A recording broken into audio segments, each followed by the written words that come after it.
नमस्कार, राज्यसभा टेलीविजन में आपका स्वागत है। मैं हूं कुर्बान अली और आप देख रहे हैं दुनिया भर के ताज़ा हालात पर हमारा कार्यक्रम सारा जहां। इस कार्यक्रम में हम आपको रूबरू कराएंगे उन घटनाओं से जिनका असर होता है सारी दुनिया पर।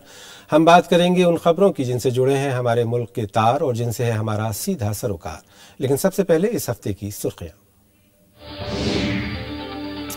सऊदी अरब के उप प्रधानमंत्री सलमान बिन अब्दुल अजीज का भारत दौरा, रणनीतिक सहयोग बढ़ाने पर दोनों देशों में बनी सहमति। यूक्रेन में राजनीतिक संकट गहराया, यानुकोविच को संसद ने हटाया, क्रीमिया में सरकारी भवनों पर रूस समर्थकों का कब्जा। सीरिया में पोलियो का कहर, 10 नए मामले, दुनिया भर में पोलियो की वापसी का खतरा। G20 समूह की बैठक, वैश्विक आर्थिक दर में 2% का इजाफा करने पर सहमति, IMF में सुधार पर भी चर्चा।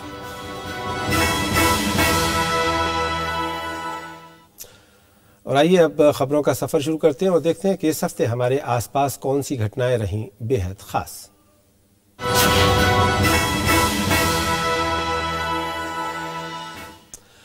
कनाडा के गवर्नर जनरल डेविड जॉनस्टन ने भारत का दौरा किया। इस दौरान उन्होंने भारत के साथ शिक्षा, व्यापार और फिल्म निर्माण से जुड़े 3 समझौतों पर हस्ताक्षर किए। जॉनस्टन ने उम्मीद जताई कि इस दौरे का असर भारत और कनाडा के बीच व्यापार पर जरूर होगा।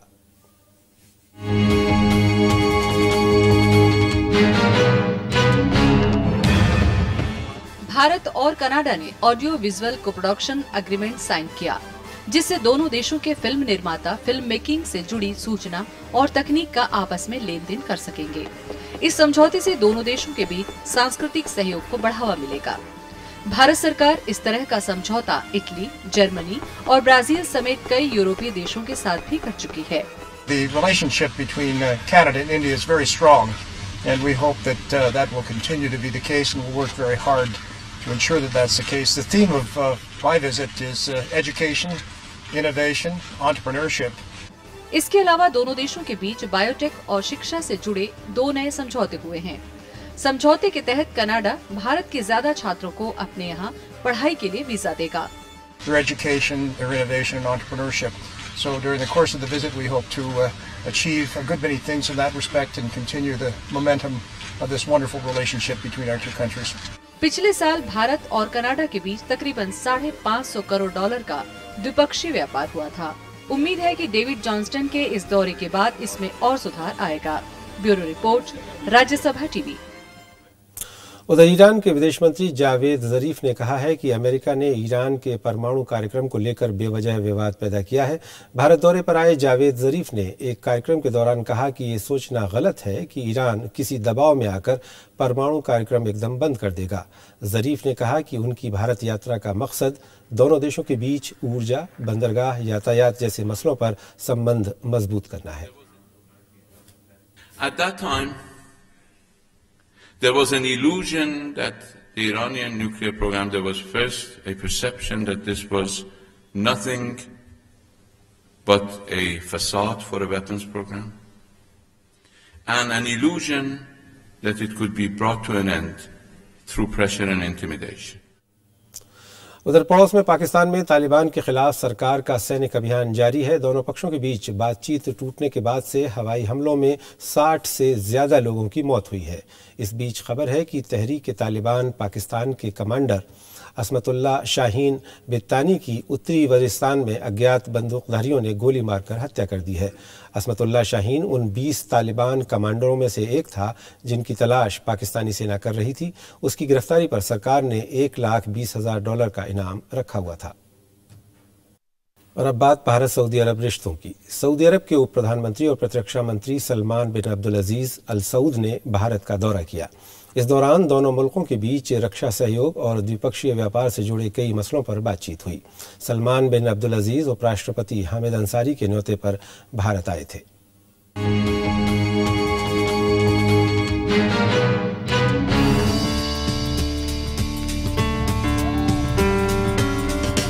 सलमान बिन अब्दुल अजीज सऊदी अरब में उप प्रधानमंत्री और रक्षा मंत्रालय जैसी अहम जिम्मेदारियां निभा रहे हैं। उनका ये भारत दौरा दोनों मुल्कों के लिए काफी अहम है। सऊदी उप प्रधानमंत्री ने भारत के साथ सामरिक साझेदारी बढ़ाने के लिए एक समझौते पर हस्ताक्षर किए। हालांकि समझौते का खुलासा नहीं किया गया, लेकिन माना जा रहा है कि मध्य पूर्व में बदलते समीकरणों के चलते सऊदी अरब वहां भारत की महत्वपूर्ण भूमिका चाहता है। Trade is very important component of our relations. Saudi Arabia is the fourth largest trading partner for India. Saudi Arab Bharat का चौथा बड़ा व्यापारिक सहयोगी है। दोनों देशों के बीच हर साल 300 करोड़ अमेरिकी डॉलर से ज्यादा का व्यापार होता है। भारत के कुल तेल आयात में सऊदी अरब की हिस्सेदारी तकरीबन 20% है। इसके अलावा सऊदी अरब में तकरीबन 30 लाख प्रवासी भारतीय काम करते हैं।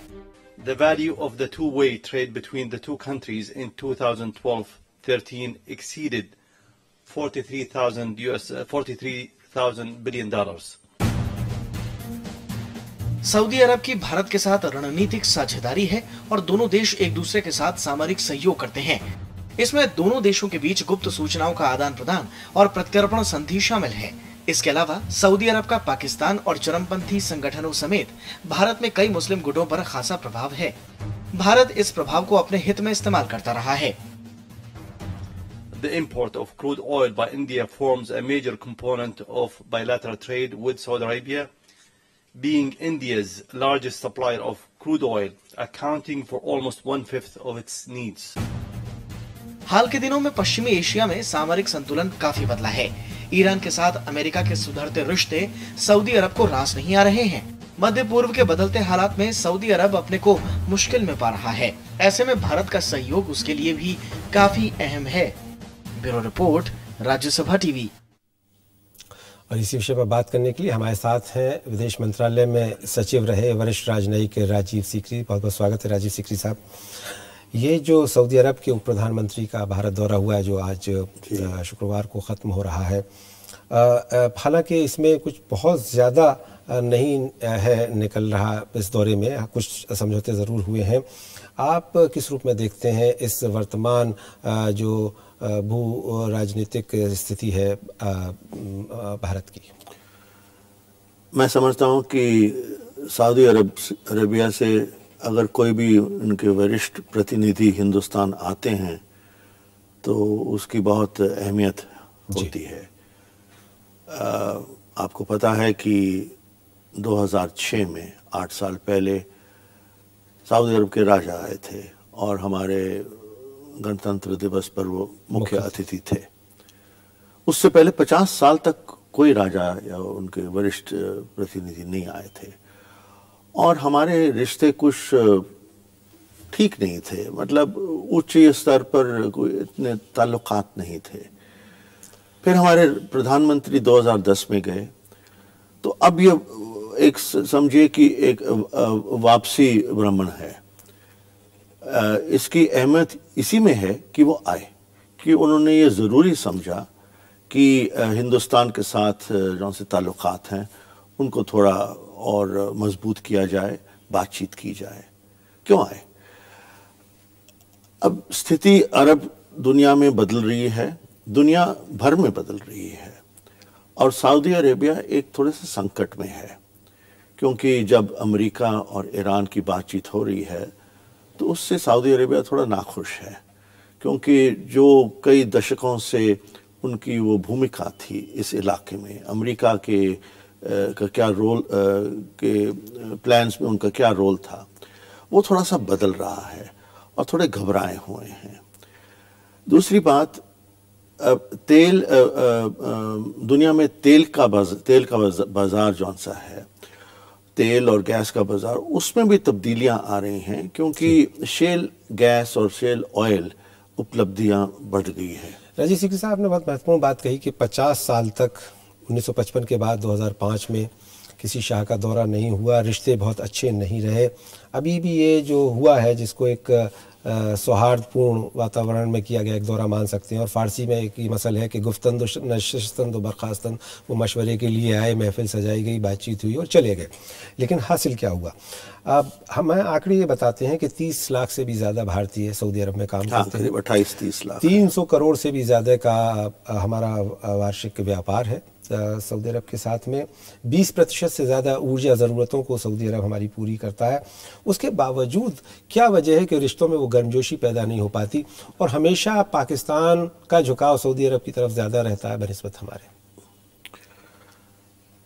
पाकिस्तान सऊदी अरब के लिए एक ख़ास मुल्क है क्योंकि वो उनके लिए सुरक्षा देते हैं, उनके पाकिस्तान के सैनिक वहाँ हैं, और चूंकि पाकिस्तान एक इस्लाम का मुल्क है तो सऊदी अरब को समझते हैं कि उधर कुछ उनकी कोई जिम्मेदारी होती है जी। पर पाकिस्तान के साथ रिश्ते बेशक उनके अच्छे हों, हमारे साथ भी रिश्ते अच्छे हो रहे हैं और पिछले 8-10 सालों से सऊदी अरेबिया चाहता है कि हिंदुस्तान से रिश्ते बढ़ाए जाएं क्योंकि आने वाले दिनों में सऊदी अरेबिया के तेल की जौन सी मार्केट है वो पश्चिम में पूर्व में होगी, हिंदुस्तान, चीन, जापान, कोरिया, और हमारे साथ ऐसे रिश्ते बढ़ाने में उन्हीं की इंटरेस्ट में। मैंने बोला कि शेल ऑयल गैस, अब वो अमेरिका की डिपेंडेंस सऊदी अरेबिया और गल्फ के ऊपर कम हो रही है, तो इस स्थिति में सऊदी अरेबिया को चाहे कि बायर भी तो हों,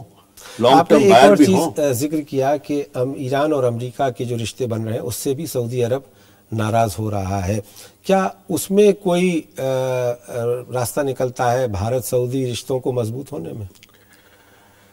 भारत सऊदी रिश्ते अपनी स्टैंडिंग है उनकी, जैसे सब बातें जो आपने जिक्र किए, हमारे हिंदुस्तानी वहाँ हैं, ट्रेड है, अपना तेल खरीदते हैं वगैरह वगैरह। तो पर ईरान जौन सा है एक उस खाड़ी में एक बहुत महाशक्ति है क्योंकि वहाँ उनकी आबादी करीब 6-7 करोड़ की है जी, और सऊदी अरब की 2 करोड़ भी होगी, 2-2.5 करोड़ की है शायद जी जी। और ईरान की उपलब्धियां हैं। अब 30-35 साल से ईरान उस इलाके में, उस खाड़ी के इलाके में अनुपस्थित था, सैंक्शंस वगैरह थे, अब वो वापस आ रहा है तो उसकी जो सी नेचुरल वेट है, नेचुरल स्ट्रेंथ है, वो उभर के आएगी और इससे जो से वहाँ इक्वेशंस हैं थोड़े बदल जाएंगे। दूसरी बात, अरब स्प्रिंग जो कहा जाता है उसका असर सऊदी अरब पर भी पड़ेगा, बेशक डायरेक्ट ना हो, पर अगर कोई बहरीन में गड़बड़ हो जैसे हुई थी 2 साल पहले या यमन में हो तो उसका असर सऊदी अरब पर पड़ेगा। तो इन सब बातों को लेते हुए सऊदी अरब चाहता है कि बाहर के जौन से देश हैं जैसे हिंदुस्तान हो वो उनका कोई स्टेक हो सऊदी अरेबिया। वही मैं जिक्र कर रहा था और यही इसीलिए कि भारत सऊदी अरब के रिश्ते कैसे बेहतर हो सकते हैं इस गिवन सिचुएशन में, और इसका फ़ायदा आपने लंबे अरसे तक डील किया है सऊदी अरब के साथ, सेक्रेटरी स्टाफ रहे हैं, कि जो अपॉर्चुनिटीज़ सऊदी अरब के लिए हिंदुस्तान में हो सकती हैं शिक्षा के क्षेत्र में, व्यापार में और ज़्यादा, और दूसरे क्षेत्रों में, वो आगे क्यों नहीं बढ़ पा रही हैं? क्या कंस्ट्रेंट? नहीं, बढ़ रही हैं पर मेरा ख्याल कि हम चाहते हैं कि सऊदी अरेबिया से कुछ पूंजी निवेश भी हो जी, बहुत पैसा है उनके पास, इधर करें जी, पर हम ये नहीं चाहते। कारखाने लगा सकते हैं फर्टिलाइजर बनाने के, गैस से, जैसे ओमान में हमने लगाया था जी जी, तो सऊदी अरब में भी हो सकता है। हमें एक लॉन्ग टर्म ऑयल परचेज और सेल का भी एग्रीमेंट होना चाहिए जी, और खाड़ी की सुरक्षा के लिए वो चाहते हैं कि हिंदुस्तान कोई अपना रोल प्ले करे। वो रोल हिंदुस्तान कब प्ले करेगा? ये बड़ा मुश्किल मामला है क्योंकि एक तरफ सऊदी अरेबिया है, दूसरी तरफ ईरान है। हमने जब प्रधानमंत्री कतर और ओमान गए थे 2-3 साल पहले तो उनके साथ एक सुरक्षा समझौता किया था, पर अगर हम एक तरफ की तरफ ज्यादा होते हैं तो फिर दूसरी साइड। आपने ईरान का जिक्र किया, इस बीच में ईरान के विदेश मंत्री जावेद ज़रीफ भी आए जी, और उन्होंने भी भारत के साथ अपने नए बदले हुए माहौल में रिश्ते बेहतर करने की एक कवायद की है। उसे आप किस रूप में देखते हैं संक्षेप में? मैं समझता हूं कि क्या सऊदी अरेबिया हो, बाकी अरब मुल्क हो, क्या ईरान हो, इन सब के साथ हमारे रिश्ते अच्छे होने चाहिए क्योंकि ईरान हमारे लिए भी एक बहुत अहम मुल्क है। गैस पाइपलाइन भी अटकी हुई है। हाँ, पहली बात तो यह है कि गैस उनके पास बहुत है और अब बातचीत चल रही है कि पाकिस्तान से ना पाइपलाइन लाई जाए पर समुद्र के नीचे से एक पाइप लगाई जाए। और आज ही ओमान के विदेश मंत्री भी आए हुए हैं, तो एक त्रिकोणी बात भी हो सकती है। मुझे पता नहीं कि त्रिकोणी बैठक होगी कि नहीं, पर अगर सलमान खुर्शीद जी ने ओमान के विदेश मंत्री से बात की और फिर तुरंत बाद उनके ईरान के विदेश मंत्री से की, तो ये मामला आगे बढ़ने का फायदा होगा जी। फिर हम चाबहार को बंदरगाह को डेवलप करने में इंटरेस्टेड है, क्योंकि अगर वो रास्ता बन जाता है तो अफगानिस्तान के लिए एक ट्रांजिट रूट ईरान से हो जाता है। उनका जौन सा निर्भरता पाकिस्तान पर है वो कम हो जाएगी, पाकिस्तान का इन्फ्लुएंस अफगानिस्तान में कम हो जाएगा। हमने वैसे ज़रान दिलाराम रोड तो बनाई ही, भारत की जो लुक मिडिल ईस्ट नीति है उसमें कुछ बदलाव आएगा और खाड़ी के देशों और अरब देशों के साथ रिश्ते और ज़्यादा बेहतर होंगे। बहुत बहुत शुक्रिया राजीव सिंह के साथ, समय की थोड़ी कमी है स्टूडियो आने और हमसे इस चर्चा में भाग लेने के लिए, बहुत धन्यवाद आपका। यहाँ लेंगे एक छोटा सा ब्रेक और ब्रेक के बाद देखेंगे क्यों है दुनिया भर में एक बार फिर पोलियो वायरस फैलने का खतरा।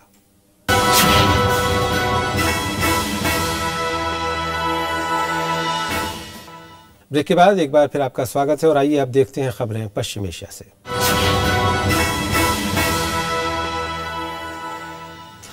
सीरिया में पोलियो वायरस बच्चों पर कहर बनकर टूट रहा है। विश्व स्वास्थ्य संगठन के मुताबिक गृह से बेहाल इस देश में पोलियो के 10 नए मामले सामने आए हैं। दुनिया से पोलियो खत्म करने के इस अभियान को इससे बड़ा झटका लगा है।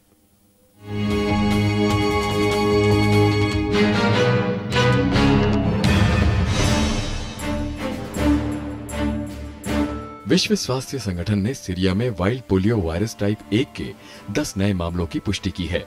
दियार अल ज़ौर प्रांत में ही 22 बच्चे एक्यूट फ्लैसिड पैरालिसिस यानी AFP से पीड़ित पाए गए हैं और 10 बच्चों के खून के नमूने में वाइल्ड पोलियो वायरस मिला है।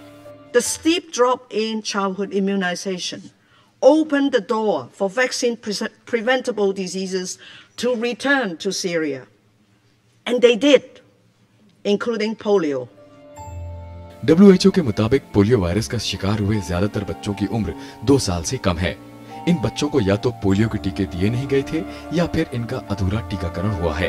WHO ने चेतावनी जारी की है कि सीरिया से लोगों के पलायन को देखते हुए आने वाले दिनों में वाइल्ड पोलियो वायरस टाइप 1 पूरी दुनिया में फैल सकता है।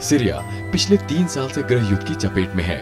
इस दौरान मुल्क में 1 लाख से ज्यादा लोग मारे गए हैं और 20 लाख से ज्यादा परिवार विस्थापित जीवन जीने को मजबूर हैं। सीरिया के पड़ोसी देश पहले ही विस्थापितों के बोझ से परेशान हैं। अब पोलियो के बढ़ते मामले उनके लिए और परेशानियां पैदा करेंगे। Bureau report, Rajya Sabha TV. Polio virus का कहर। और आइए अब देखते हैं खबरें दुनिया भर से।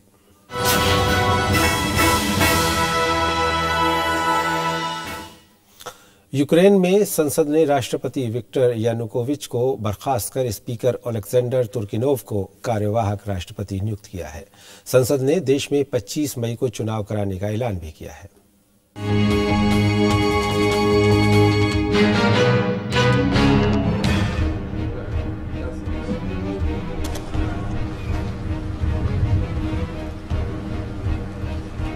यूक्रेन में जो हुआ उसकी इबारत महीनों से लिखी जा रही थी। एक तरफ विक्टर यानुकोविच थे जो कर्ज में डूबी अर्थव्यवस्था को रूस की मदद से पटरी पर लाना चाहते थे। दूसरी तरफ उनके विरोधी यूरोपीय संघ के साथ आर्थिक सहयोग की वकालत कर रहे थे। इस बीच प्रदर्शनकारियों और सुरक्षा बलों के बीच हिंसक झड़पें हुई जिसमें तकरीबन 75 लोग मारे गए। विक्टर यानुकोविच ने हाल ही की घटनाओं को तख्ता पलट करार दिया और खबर आ रही है कि वो देश छोड़कर भाग गए हैं। Оголошено підозру колишньому президенту України Віктору Януковичу і його оголошено в розшук. The recent developments may have implications on the wider region, and that's why we're concerned. First of all, Ukraine is a very close country to Georgia. दरअसल यूक्रेन में संकट की शुरुआत यूरोपियन यूनियन के साथ लैंडमार्क ट्रेड डील से जुड़ी हुई है। यूक्रेन ने इसके लिए काफी कोशिशें की। पिछले साल नवंबर में यूरोपियन यूनियन इसके लिए राजी हो गया था, लेकिन रूस के दबाव में यानुकोविच समझौते से पीछे हट गए। अगर ये संधि हो जाती तो यूक्रेन के नागरिक यूरोपीय संघ के देशों में बिना वीजा के यात्रा कर सकते थे। пытаться навязывать Украине выбор по принципу либо вы с нами, либо вы против нас. Мы заинтересованы в том, чтобы Украина была частью общеевропейской семьи во всех. Fundamental interest is in a free, democratic Ukraine with free institutions, with people able to make their own decisions about their own futures. दूसरी तरफ रूस पिछले कुछ सालों से पूर्व सोवियत देशों के साथ मिलकर यूरेशियन यूनियन बनाने की कोशिश कर रहा है। यूक्रेन में राजनीतिक उठापटक के तार रूस और पश्चिमी देशों की अपना अपना प्रभाव क्षेत्र बढ़ाने की कोशिशों से जुड़े हैं। रूस नहीं चाहता कि यूरोपियन यूनियन के बहाने नाटो का प्रभाव उसकी सीमाओं के करीब आए। ज़ैगब मुर्तजा, राज्यसभा टीवी। उधर रूस समर्थक बंदूकधारियों ने यूक्रेन के अस्थिर क्रीमिया प्रांत में संसद और सरकारी इमारतों पर कब्जा कर लिया है। राजधानी कीव में पश्चिम समर्थक कैबिनेट को संसद की स्वीकृति मिलने के विरोध में रूस समर्थक सड़कों पर उतर आए। इस बीच रूस की सेनाओं ने यूक्रेन की सीमा के करीब युद्धाभ्यास किया, जबकि अमेरिका ने रूस को यूक्रेन में सैनिक दखल न देने की चेतावनी दी है। साथ ही यूक्रेन की अर्थव्यवस्था को बचाने के लिए अमेरिका ने $1 अरब के कर्ज की गारंटी का वायदा किया है। G20 देशों ने अगले 5 साल में सामूहिक आर्थिक वृद्धि दर में 2% का इजाफा करने का लक्ष्य रखा है। सिडनी में आयोजित वित्त मंत्रियों और केंद्रीय बैंकों के गवर्नरों के सम्मेलन में इसके लिए नीतियों में जरूरी बदलाव करने का फैसला लिया गया।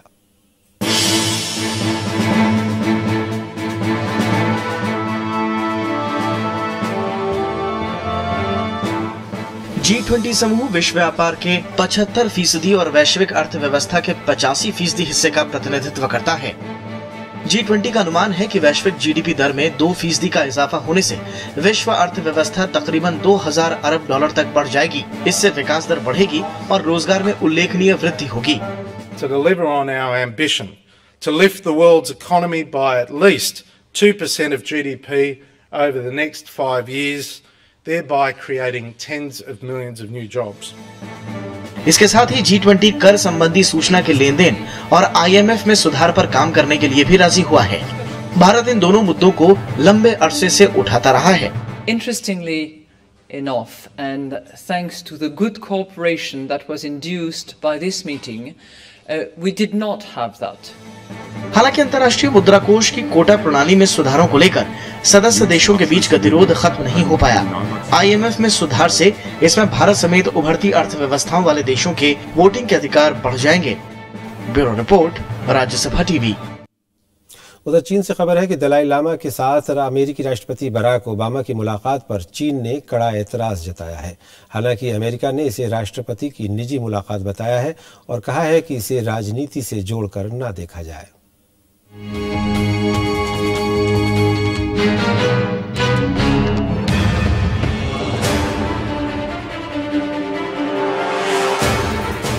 दलाई लामा से मुलाकात के दौरान ओबामा ने तिब्बतियों के मानवाधिकारों के लिए पुख्ता समर्थन की पेशकश की तो लोग इसके राजनीतिक मायने निकालने लगे।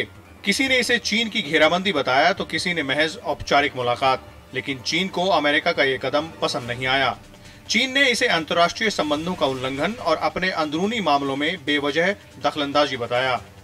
中方对此表示坚决的反对，我们敦促美方认真对待中方的关切，立即取消美方领导人会见达赖的计划，不为达赖在美国从事反华分裂活动。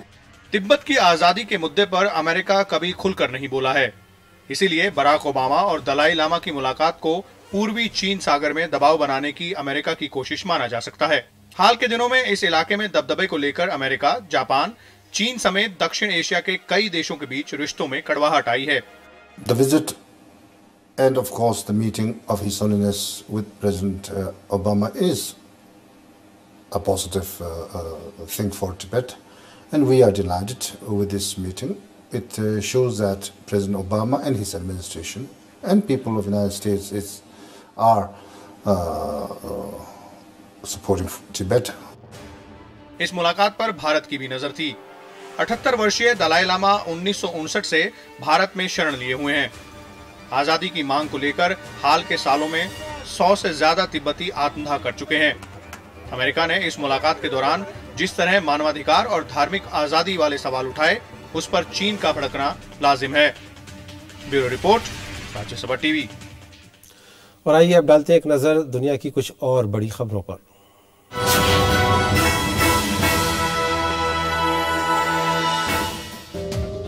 अमेरिका ने कहा है कि इस साल के आखिर तक अफगानिस्तान से अपने सभी सैनिक बुला लेगा। इससे पहले अफगानिस्तान के राष्ट्रपति हामिद करजई ने द्विपक्षीय सुरक्षा समझौते पर हस्ताक्षर करने से इनकार कर दिया था। अमेरिका चाहता था कि आतंकवाद विरोधी अभियान के लिए करीब 10,000 सैनिक अफगानिस्तान में रहें। संयुक्त राष्ट्र ने कहा है कि थाईलैंड में बढ़ती हिंसा को जल्द रोका जाए। संयुक्त राष्ट्र महासचिव बान की मून ने कहा है कि हिंसा के लिए जिम्मेदार लोगों के खिलाफ कार्यवाही की जाए और सभी पक्ष मानवाधिकार और कानून का सम्मान करें। प्रधानमंत्री यंगलक शनाया यात्रा को हटाने की मांग को लेकर थाईलैंड में पिछले कुछ समय से विरोध प्रदर्शन हो रहे हैं। अमेरिका ने वेनेजुएला के 3 राजनयिकों को अवांछित घोषित करते हुए देश से निकाल दिया है। इससे पहले वेनेजुएला ने 17 फरवरी को अमेरिका के 3 राजनयिकों को देश से चले जाने को कहा था। अमेरिकी कार्रवाई को इसका बदला माना जा रहा है। अमेरिकी रक्षा मंत्रालय ने कहा है कि वो अमेरिकी सैनिकों की तादाद कम करना चाहता है। पेंटागन के मुताबिक अमेरिकी सेना में तकरीबन 5,20,000 सैनिक हैं। रक्षा मंत्रालय चाहता है कि इसे कम करके 4,40,000 के करीब लाया जाए। अमेरिकी सेना की ये संख्या दूसरे विश्व युद्ध के बाद सबसे कम होगी। इस फैसले को पेंटागन की उस योजना से जोड़कर देखा जा रहा है जिसका मकसद अगले 10 सालों में सैनिक खर्च $1,000 अरब कम करना है।